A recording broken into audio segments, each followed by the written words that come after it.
Assalamualaikum warahmatullahi wabarakatuh.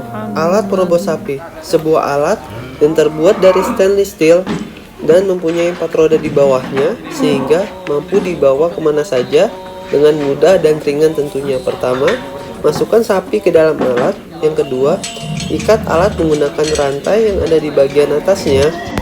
Yang ketiga adalah masukkan kepala sapi ke lubang alat peroboh sapi ini.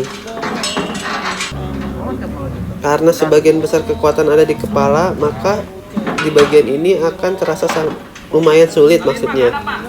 Nah, jangan lupa kencangkan juga ikatan kepala sapinya dan ikatan pengunci lubang kepala sapi di alat itu. Lalu yang keempat adalah ikat keempat kaki sapi.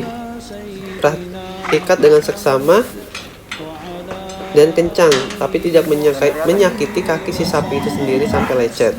Nah, terakhir adalah gulingkan sapi dengan minimal 2 orang.